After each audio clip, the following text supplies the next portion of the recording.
Voy a conectar acá bien grande. Ya, buenas noches a todos los asistentes. Como dijo el doctor, soy el doctor Ariel Guayán. Soy médico residente de la Caja Nacional de Salud, cursando el tercer año. Ahora les voy a hablar un poco de lo que es resonancia magnética, más que todo generalidades, ¿no? Este es, para los que no conocen o nunca han ido a un hospital donde tienen un resonador magnético, este es el resonador de la Caja Nacional de Salud. Más o menos es parecido a un equipo de tomografía.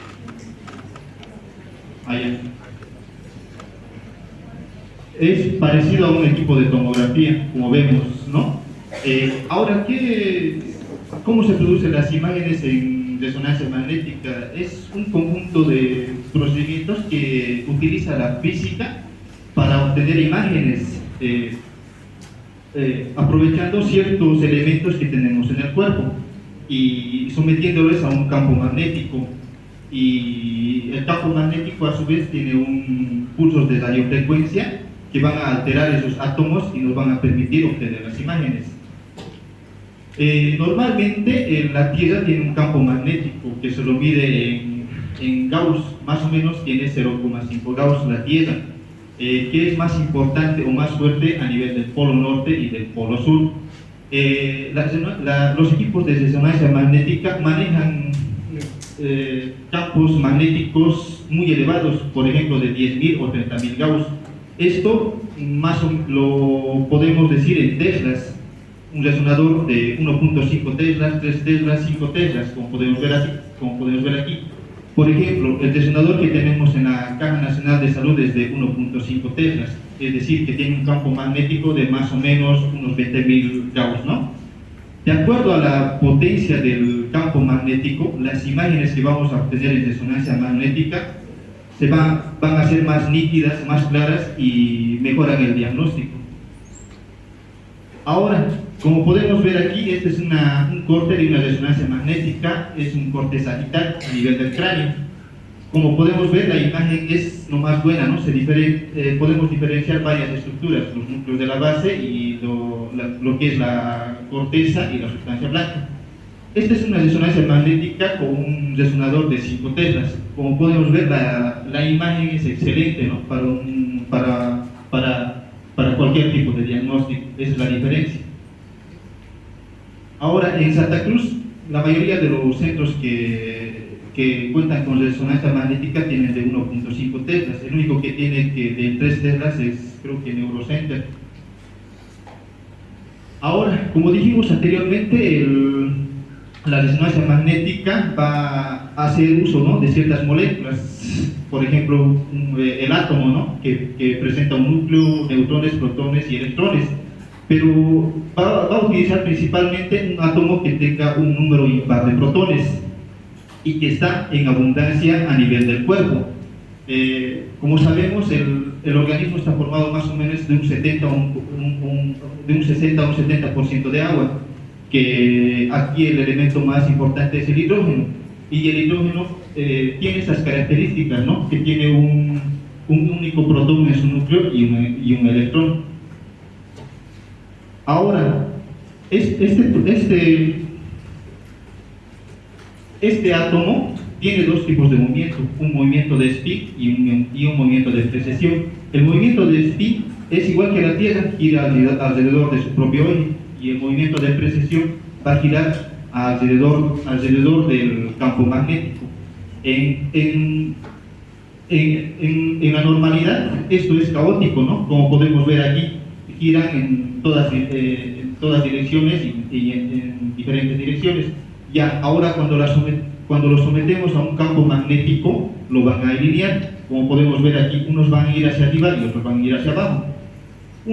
Esto igual ayudado con los pulsos de radiofrecuencia que vamos a poner a las moléculas. Estas dos se van a anular, esta y esta se anulan. Esta es la que nos va a servir para obtener las imágenes en resonancia magnética. De acuerdo una vez que ponemos los pulsos de radiofrecuencia y dejamos de estimular a las moléculas, se va a producir la relajación, ¿no? encontramos un tipo de relajación que es la longitudinal y otra que es la transversal. Y ahí vamos a tener dos tipos de imagen, que es una en T1 y una en T2, una secuencia en T1 y una secuencia en T2, que vamos a ver más adelante para qué sirve cada secuencia. Ahora, un resonador, ¿qué elementos tiene? A grueso modo, tiene un imán. El imán es el que va a producir el campo magnético. Luego tenemos los tres gradientes. Este gradiente es el que modifica el campo magnético. Encontramos también el emisor de radiofrecuencia. Este emisor de radiofrecuencia, de acuerdo al tipo de señal que queremos o el tipo de imagen que queremos, se lo programa, ¿no? Tanto del tiempo, la duración y la intensidad, y tenemos diferentes tipos de imagen, por ser secuencias en T1, en T2 o en FLIR, y las antenas, que son muy importantes para la recepción de ese tipo de relajación. Aquí encontramos un imán.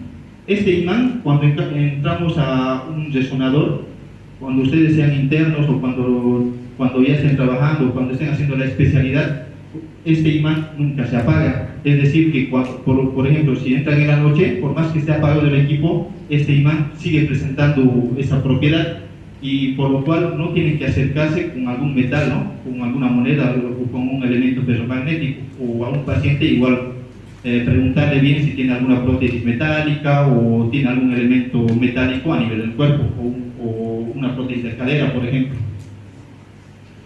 Aunque esté apagado, siempre presenta, ¿no? esa característica. Luego encontramos el gradiente, que está más medial.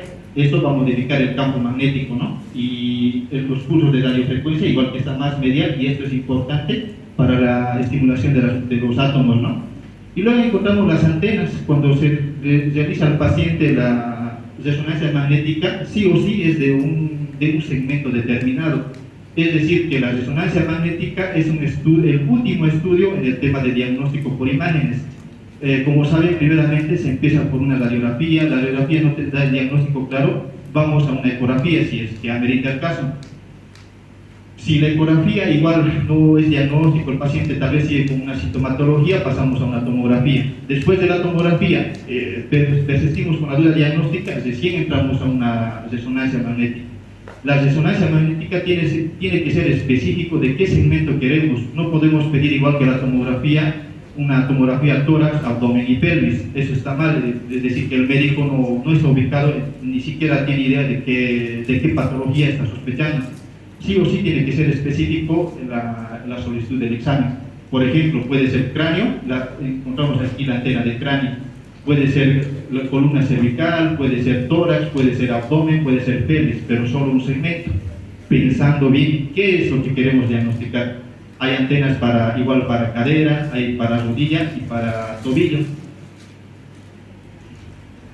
Ahora, vamos a ver las ventajas y las desventajas de la resonancia magnética. En cuanto a una de las ventajas, no vamos a utilizar radiación ionizante. Esa es una de las principales ventajas. Las imágenes las podemos obtener en varios planos. En un plano coronal, sagital o también axial. El contraste a nivel de tejidos blandos es superior, es decir, que en el tema diagnóstico es el gol estándar para tejido blando. Las imágenes angiográficas se pueden obtener sin uso de contraste. La tomografía sí o sí tienes que poner contraste para ver, por ejemplo, el polígono de Willis a nivel del sistema nervioso central, mientras en resonancia magnética no es necesario. Hay ciertas frecuencias y por las secuencias de radiofrecuencia podemos modificar y obtener, ¿no? Como vamos a ver más adelante. Y caracterización y no solo caracteriza las imágenes, también ponemos un marcador a nivel de una lesión que tenemos y nos puede indicar qué metabolitos tiene. Y visualización de partes activas, ¿no? Ahorita lo vamos a ver eso. En cuanto a las desventajas que tiene, como sabemos que no hay muchos resonadores aquí en Santa Cruz, que es una ciudad grande. No es accesible, el precio es bastante elevado. Para hacer una resonancia magnética, cuando haga su internado, igual más o menos dura entre 20 a 30 minutos, depende de la patología que tenga el paciente. y están sujetas a artefactos, ¿no? Como les dije anteriormente, tienen que tener bastante cuidado de que el paciente no tenga algún elemento magnético, ¿no? Dentro como una prótesis o en su bolsillo o algo. Ustedes mismos lo tienen que entrar, ¿no? Con algún elemento. No está indicado en pacientes que tienen implantes metálicos, ¿no? Otra desventaja relativa puede ser aquellos pacientes claustrofóbicos, como dijimos, que más o menos tienen que estar unos 20 a 30 minutos. Esos pacientes no aguantan, se mueven mucho.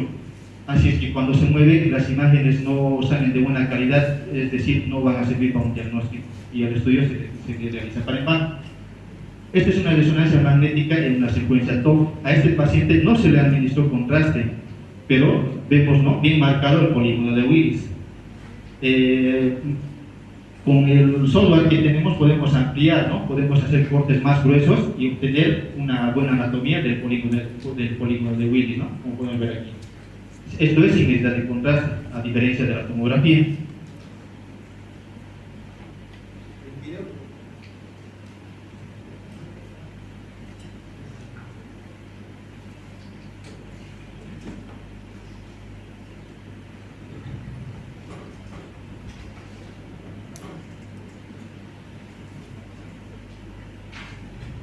Esta es una cardioresonancia. El video no me lo permite, pero se ve como se ve el latido cardíaco, como podemos ver aquí, el latido cardíaco.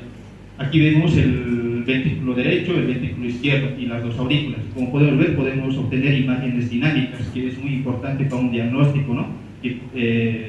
Para el diagnóstico, para medir para una prótesis valvular o para algún tipo de tumor, igual que encontramos los trombos que podemos encontrar. Y como les dije, no solo vamos a ver imágenes, sino también nos permite obtener metabolitos, como por ejemplo aquí, ¿no? Encontramos el N-acetilaspartado, la colina y la creatina. En un lugar específico ponemos el ZOI y nos va a dar, ¿no?, qué elementos tiene. Un ejemplo que les puedo dar, digamos que hay un paciente con un probable absceso cerebral y le piden una resonancia. Y siempre cuando sean internos y vayan y su jefe o el residente de turno o cualquiera que les mande, la orden tiene que ir con un diagnóstico presuntivo.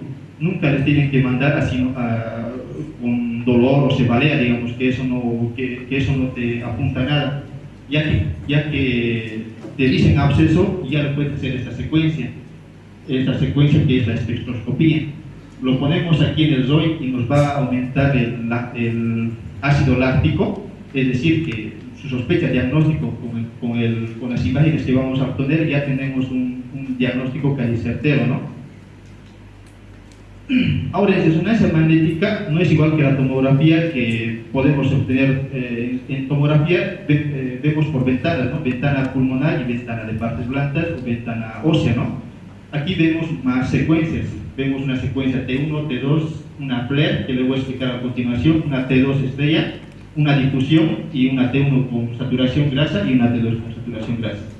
Ahora, cada una de las secuencias que obtenemos más o menos tarda entre 4, 5 o 6 minutos como máximo, y por eso es lo que tarda la resonancia magnética. Y cada plano, por ejemplo, es un plano coronal y este es un plano axial. Cada plano igual se lo realiza en cada paso. Esto en 4 minutos, esto en otros 4 minutos, ya son 8 minutos. Ahora, la secuencia T1, ¿para qué nos sirve?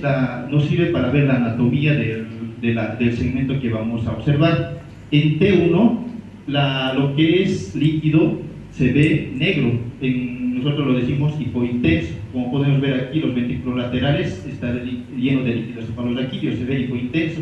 Y la grasa se ve blanca, hiperintensa. Aquí vemos una rodilla, ¿no? Igual la grasa vemos hiperintensa, y la médula ósea, que igual es grasa, vemos igual hiperintensa. La parte de la córtiga vemos hipointensa, ¿no? Y algunas situaciones que nos pueden dar hiperintenso o blanco, encontramos la grasa, el líquido hiperproteico, la sangre en fase aguda, la melanina y el contraste. Ahora, en las secuencias T1 es donde se aplica contraste. En la resonancia magnética igual aplicamos contraste. Esto principalmente nos sirve para ver si alguna lesión capta o no capta contraste. En este caso vemos una lesión en fosa posterior, es decir, en el hemisferio cerebeloso derecho.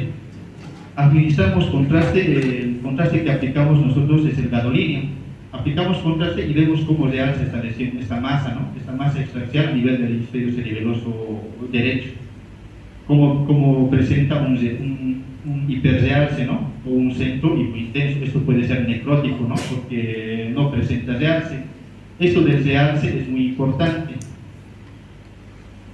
Depende a la patología que estamos sospechando. Ahora, las secuencias T2 se dice que son el chismoso de la patología. Aquí en las secuencias T2 el líquido lo vamos a ver blanco, hiperintenso, como podemos ver aquí, un corte a nivel de los ventrículos laterales. Igual en los espacios subaracnoideos igual lo vemos blanco, ¿no? Hiperintenso. Ahora, como les dije, es el chismoso. Cuando tenemos cuando presentamos un edema o por un golpe presentamos desgarre articular, por ejemplo, vamos a tener líquido, ¿no ven? Por ejemplo, aquí en una resonancia magnética de rodilla, en una secuencia T2, la grasa igual se ve hiperintensa, pero menos blanca que en la T1. Aquí podemos ver cómo es el chismoso, vemos, ¿no? Aquí encontramos líquido libre, como podemos ver aquí, ¿no? En la bolsa presotuliana, ¿no? Y a nivel interarticular femorotibial. A nivel del cuello igual vemos, ¿no? El líquido cefalorraquídeo que se ve hiperintenso. Ya, ahora en T2 usamos una secuencia que se llama saturación grasa. Esto quiere decir que vamos a saturar la grasa y se va a ver hipointenso. Y lo que no se vuelva hipointenso es líquido, es decir, que va a representar inflamación o va a presentar o se va a manifestar como líquido libre. Esta es una rodilla en un corte axial. Vemos el líquido, ¿no? Toda la grasa está negra, como podemos ver aquí, toda la grasa está negra. ¿Y para qué nos ayuda? Para delimitar mejor el líquido articular, ¿no? El desagre articular que tiene por cualquier proceso infeccioso o traumatismo que tenga el paciente. Ahora, aquí encontramos una resonancia magnética de columna, igual es una con saturación grasa. La imagen un poquito no está tan clara, pero vemos los cuerpos vertebrales. Este es un cuerpo vertebral y este es un cuerpo vertebral normal. Vemos las señales más o menos intermedias y no presenta ningún tipo de alteración de la señal. Pero este cuerpo vertebral, como podemos ver, presenta, ¿no? Y una hiperintensidad a nivel del platillo inferior, a nivel de L3, ¿no? Esto se presenta edema de los cuerpos vertebrales. Ahora, aquí encontramos igual una resonancia magnética de columna cervical y vemos, ¿no? La médula espinal. Esto vemos la médula espinal que está normal, una hipointensidad normal, el líquido cefalorraquídeo blanco, aquí igual. Lo que llama la atención es a este nivel, a nivel más o menos de C2 y de C1, presenta, ¿no? Una alteración de la señal, se ve más blanca. ¿Qué dijimos que era lo blanco? Era edema, ¿no ve? Esto es una mielitis transversa, es una inflamación de la médula espinal. Ahora, las secuencias, hay una secuencia Flair, se denomina así porque es una secuencia de inversión-recuperación, es una inversión de la secuencia T2.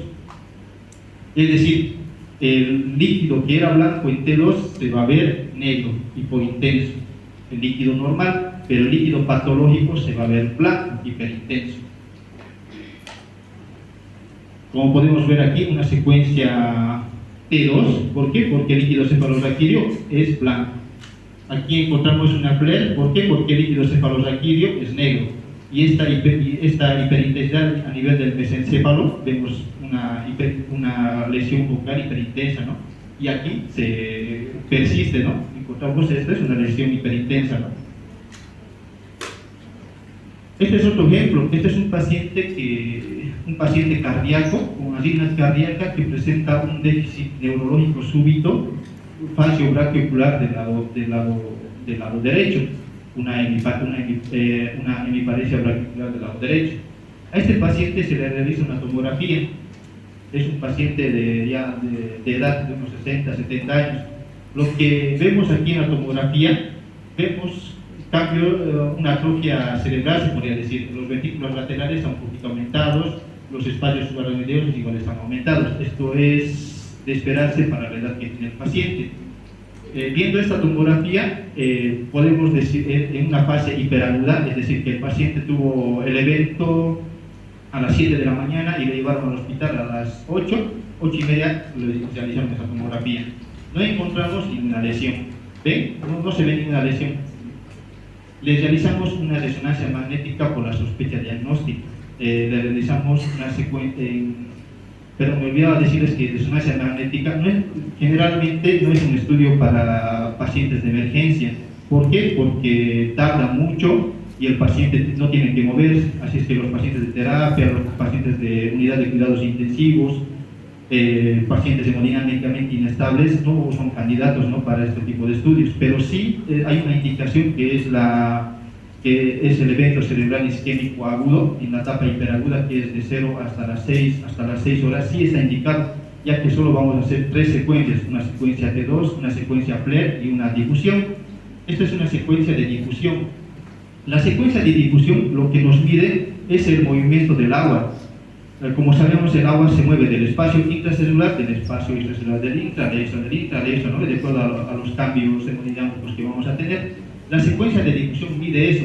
Cuando tienes restricción a la difusión, es decir, que esas moléculas de agua están quietas, no se están moviendo del intra al extra o del extra al intra. Esto ocurre en un ACV isquémico.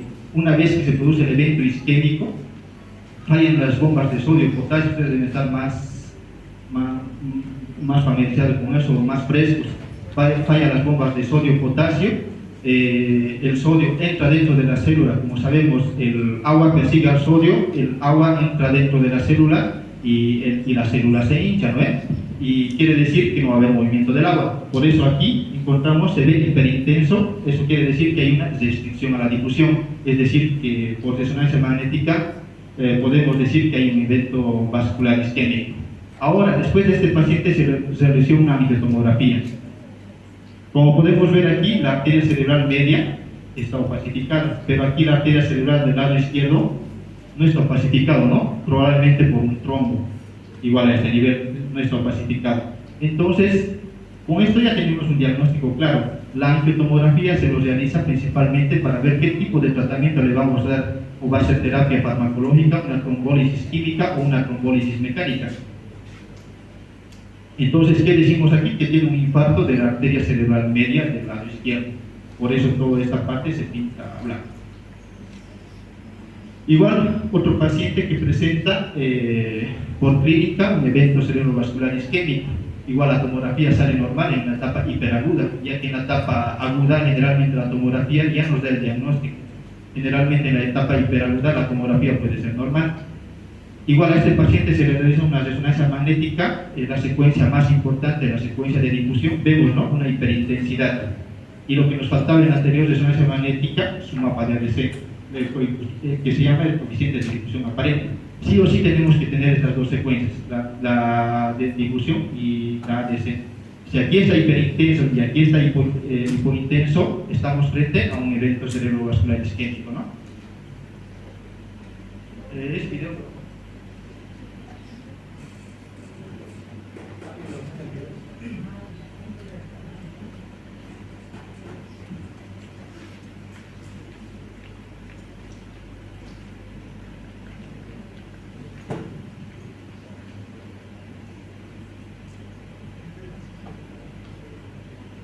¿Quién es ese jugador? ¿Alguien? ¿Saben qué ligamento se lesionó?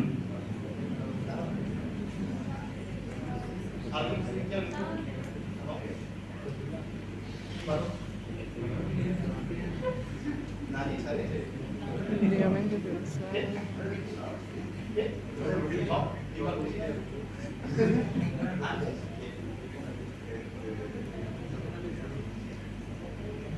Sí, al principio del video se ve, ¿no?, el ligamento rotuliano que se produce una lesión con una disección completa. La resonancia magnética, les quería poner este ejemplo porque, como dije anteriormente, nos da una imagen excelente para el tipo de partes blandas. Para la parte musculoesquelética es el gol estándar para el diagnóstico de estas lesiones. La mayoría de los deportistas de élite o cualquier persona, cuando sospechamos una lesión tanto muscular o de los ligamentos o de los tendones, si la ecografía no es diagnóstica, con la resonancia magnética sí o sí tenemos que hacer el diagnóstico, ya que nos da excelentes imágenes para valorar. Por ejemplo, aquí ya en la radiografía incluso podemos sospechar si presenta una ruptura del ligamento rotuliano, ¿no? Vemos aquí una radiografía, ¿no? Lo que llama la atención aquí es la rótula. La rótula normalmente está a este nivel, esto es lo normal, pero aquí está siendo estirado, ¿no? Acefálicamente por el músculo cuádriceps. Y que a este paciente se le realiza una resonancia magnética, en una secuencia T2 y una secuencia de densidad de protones. De esto no hemos hablado porque ya son secuencias especiales. Y que aquí vemos, ¿no?, la ruptura completa del tendón rotuliano en su parte proximal y con lo que está jalando el tendón del cuádriceps hacia la parte cefálica, ¿no?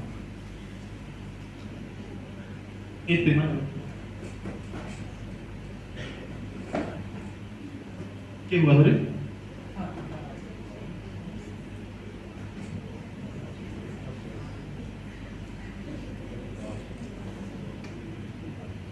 ¿Qué tipo de estructura tuvo él? ¿Sabe?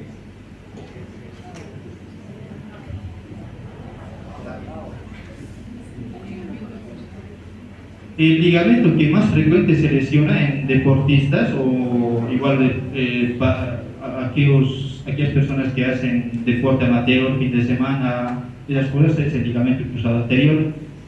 ¿Por qué? Porque las fibras son más delgadas, más que todo por eso y por los movimientos que vamos a realizar. Generalmente se produce la lesión cuando se produce una rotación externa del fémur y una rotación interna del peroné, y como podemos ver aquí se produce una ruptura completa del ligamento, de este ligamento cruzado anterior. Esto muchas veces va acompañado de ruptura de los meniscos. Puede ser generalmente cuando el ligamento cruzado anterior se presenta una ruptura, el menisco medial más presenta una lesión. Recientemente Neymar, ¿no?, presentó una ruptura del ligamento cruzado anterior. Igual, ante la sospecha, le hacemos una resonancia magnética de rodilla. Más que todo les puse estos planos, se puede hacer en el plano axial, en el plano coronal y en el plano sagital. Estos son planos sagitales porque aquí se ve mucho mejor la parte anatómica. Esta es una ruptura parcial. ¿Por qué? Porque vemos aquí, este es el ligamento cruzado anterior. Vemos aquí, esto es la señal normal del ligamento cruzado anterior, pero vemos aquí que hay un ligero aumento de la intensidad, ¿no? Como les dije anteriormente, el edema, todas esas cosas se ve blanco, hiperintenso. Igual, aquí en densidad de protones es un poquito más difuso, ¿no?, la hiperintensidad que tiene. Pero ¿qué dijimos que nos ayuda más al diagnóstico? Es la saturación grasa. Saturamos la grasa y vemos aquí el ligamento cruzado anterior que está hipointenso y en la parte proximal está hiperintenso difuso. Esto es un esguince grado 1 o una ruptura parcial del ligamento cruzado anterior. Vemos que el ligamento cruzado posterior es más homogéneo, es más hipointenso, es más grueso, que generalmente por eso no se presenta que es raro la ruptura de este ligamento. Aquí vemos una ruptura completa del ligamento cruzado anterior. No vemos como el anterior, ¿no?, una continuidad de las fibras. Este es el ligamento y vemos que aquí hay una ruptura completa del ligamento y un desplazamiento en esta otra imagen posterior, ¿no?, del fémur, ¿no?, sobre la tibia. Vemos aquí que no continúa el ligamento, es una ruptura completa. ¿A qué se asocia? Se asocia al líquido libre, ¿no?, y cambios inflamatorios de la grasa. Lo mismo aquí, no encontramos ya el ligamento cruzado anterior, y aquí, como les dije anteriormente, el ligamento es más grueso, ¿no?, el ligamento cruzado posterior, y las demás estructuras están nomás íntegras. Y eso sería.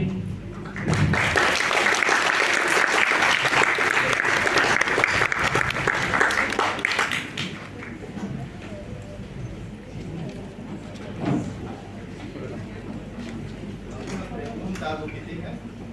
¿Alguna duda?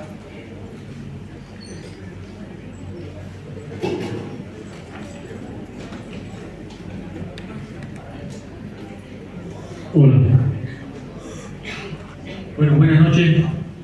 ¿Tiene alguna pregunta para el doctor? ¿Alguien quiere hacer alguna pregunta acerca de la resonancia magnética?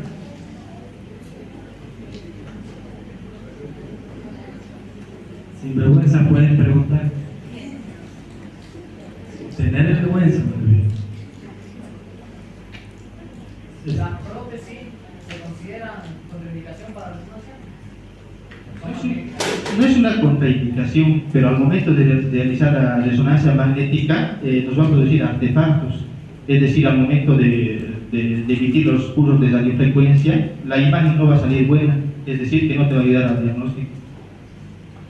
De realizar se puede, porque las prótesis tienen un material especial que no impide realizar el estudio, pero sí la imagen no va a ser la adecuada. Generalmente en ese tipo de casos se realiza la ecografía.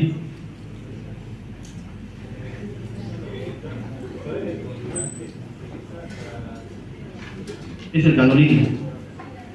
Es el gadolíneo y hay otro contraste que es nuevo, que es un hepatoespecífico, principalmente nos sirve para ver patología de hígado y vías biliares. Que este se excreta más por la parte de hígado y vías biliares, así es que es excelente para ver la parte de hígado y vías biliares, pero en general es el gadolíneo. Igual el gadolíneo es un nefrotóxico, ¿no? Pacientes con insuficiencia renal no se les puede administrar ya de un valor determinado, ¿no?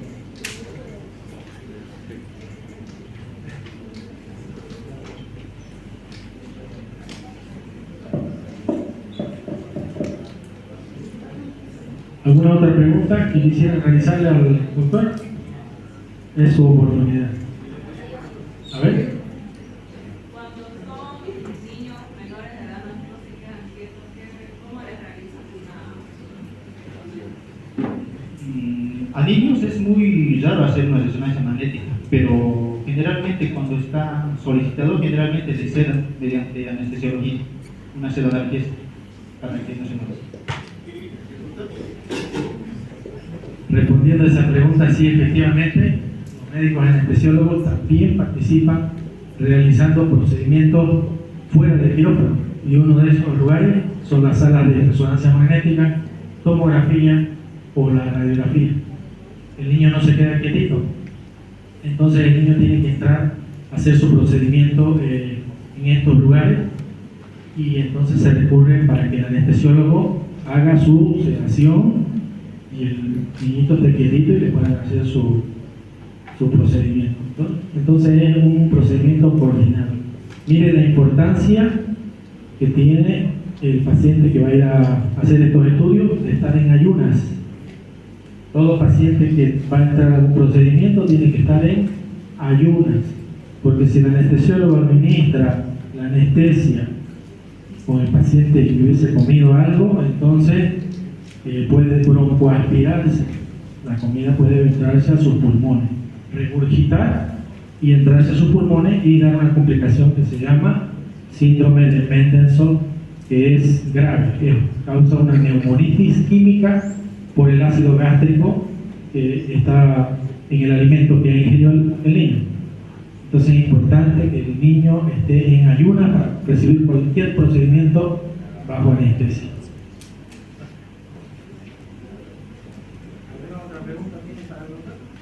En unas películas he visto que cuando tienen tatuajes no se puede hacer este procedimiento. ¿Es algo cierto o no? No, entra no, procedimiento, sí, no es contraindicación.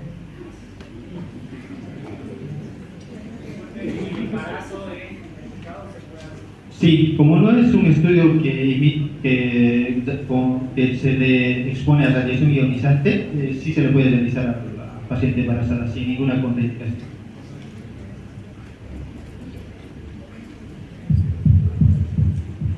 ¿Otra pregunta? ¿Alguna otra persona quiere preguntar? Entonces esto quiere decir que si se le puede aplicar a una embarazada a cualquier paciente no le va a causar un efecto adverso. No le causa ningún efecto, ya que usa el campo magnético, los pulsos de radiofrecuencia, estimula las moléculas, no utiliza ningún otro tipo de...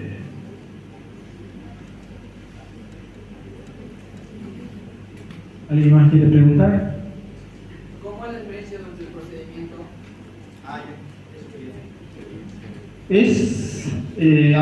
yo una vez me hice hacer y dura bastante, más o menos unos 20 a 30 minutos. Yo veo eso cada vez, a mí solo me hicieron una secuencia, duró más o menos unos 10 minutos creo. Y sí es un lugar estrecho, por eso está una contraindicación relativa, son aquellos pacientes claustrofóbicos. Otro presenta un ruido que es el helio, un ruido constante, punch, punch, punch, todo el rato hace eso. Si, es decir, pues cuando estamos haciendo el estudio deja de sonar, es decir que algo anda mal con el resonador, con el equipo. Pero para evitar ese ruido, generalmente a todos los pacientes se les pone, ¿no? Para que no oyen. Los tapones.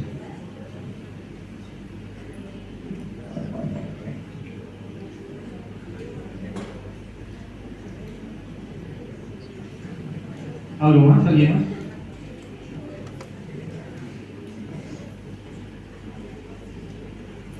¿Cuáles son los cuidados que debe tener el personal de salud si va a llevar a un paciente a hacer esta Como dijo el doctor, primeramente todos los pacientes para este tipo de estudios tienen que ir en ayunas. Otro, personal de salud? el personal de salud más que todo tiene que tener cuidado en no llevar elementos ferromagnéticos, no acercarse con más de la puerta de elementos ferromagnéticos. Es decir, que entre más te acercas, más hay la fuerza de atracción y eso puede uno dañar el equipo o dañar o causar daño al paciente o el mismo personal se puede causar daños. Sí o sí no tiene que llevar elementos ferromagnéticos de ninguna clase. ¿Y cuánto cuesta una resonancia? Ya más o menos los costos oscilan entre, ahora vi una propaganda que está, uno nuevo está en 1200, que es una resonancia magnética simple. Ahora ya con contraste casi más o menos es el doble. Igual varía del segmento en el que te van a hacer, ya cráneo, cérvix o guía, y depende de la patología. Por ejemplo, si es una patología compleja son más secuencias, y si son más secuencias es más tiempo, y ya eso ya lo ve. Pero más o menos unos 1500 lo pongamos un valor intermedio. Y sí, no es un estudio que pidas como primer estudio, digamos. Sí o sí el médico tendría que haber recurrido radiografía, ecografía, tomografía y recién la resonancia magnética. Si digamos un médico te pide directo resonancia magnética, ese médico tiene un trato con el centro.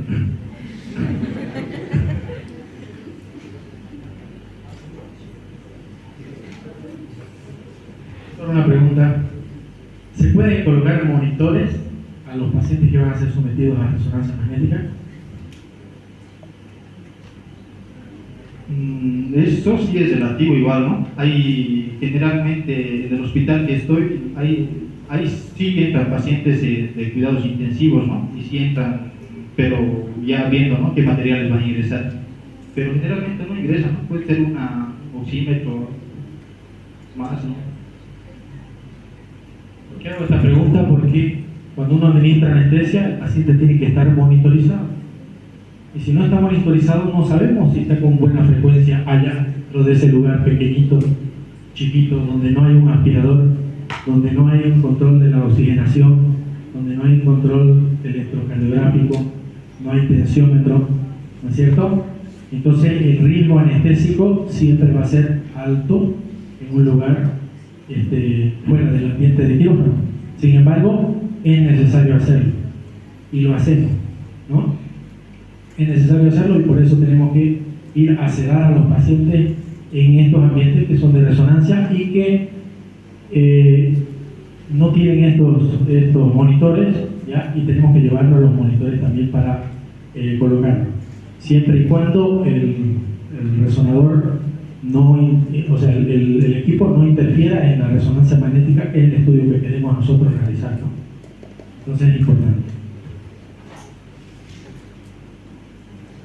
Actualmente, ¿cuántos hospitales cuentan con el equipo? El único hospital público que cuenta con resonadores es la CAN.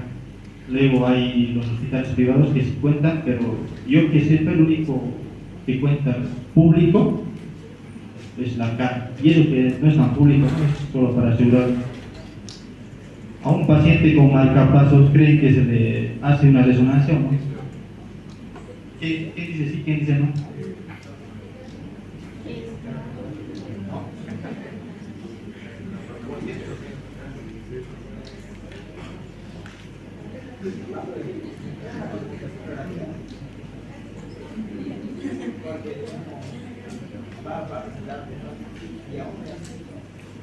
Ya, actualmente la mayoría de los marcapasos son compatibles, ¿no?, para hacer este tipo de estudios. Lo que sí tenemos que tener cuidado es que el encargado del marcapaso, ya sea el cardiólogo o el electrofisiólogo, si no me equivoco, tiene que apagarlo el marcapaso, ya que si mete al paciente con el marcapaso, el desonador puede dañar el equipo o alterar cómo está programado el marcapaso. Por 1 hora o 1 hora y media, lo que dura media hora. Pero no es una contradicción absoluta, puede ser relativa, ¿no? Tiene que estar preparado el paciente. Por eso es pacientes programados con personal médico, ¿no?, que está todo el tiempo fuera de sala o puede estar allá adentro igual. Esos datos se actúan. No es común, pero no hay pacientes, hasta ahora que yo vi, solo a uno le hicieron y todo bien.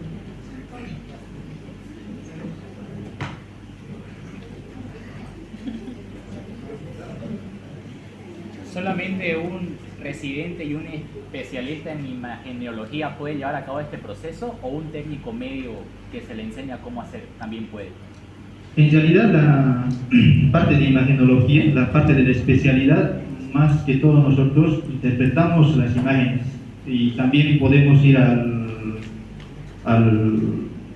estudio de resonancia magnética para indicar al técnico. El técnico es el que saca las imágenes, acomoda al paciente, el técnico es el que prepara el contraste, el que se va a sentar en la computadora y las imágenes, pero el especialista en imagenología es el que va a ir y, de acuerdo al diagnóstico que le pusieron al paciente, al diagnóstico presuntivo, va a pedir las diferentes secuencias que va a requerir el paciente para el diagnóstico, ya que los técnicos son técnicos, ¿no?, más que todo son para la parte, más que todo para la adquisición de imágenes. Raro es el técnico que se ubica de algunas patologías y por sí mismo, él generalmente no lo hace. Sí o sí tiene que ir el médico imagenólogo para ver, ¿le hacemos esta secuencia, no le hacemos esta secuencia, lo podemos aumentar esto más?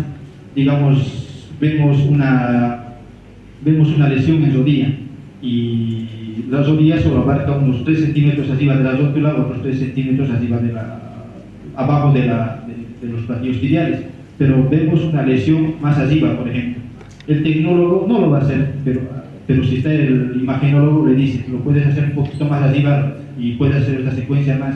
Si digamos ve una lesión neoproliferativa en algún lugar, si digamos el médico no le ha pedido un contraste, el tecnólogo o el técnico en radiología no lo va a hacer con contraste, a no ser que esté un médico y le diga, hazlo con contraste más porque nos va a ayudar al diagnóstico. Es raro el tecnólogo que se ubica en el tema de patologías. Claro que no he estudiado también para eso. ¿Por qué vía se administraría el contraste? El contraste más que todo en resonancia es por vía endovenosa. En tomografía sí se lo puede hacer por vía oral, se le puede hacer pistolografías, más que todo eso.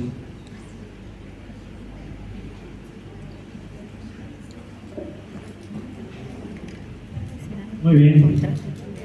Como ya no hay más preguntas, entonces le vamos a dar un fuerte aplauso.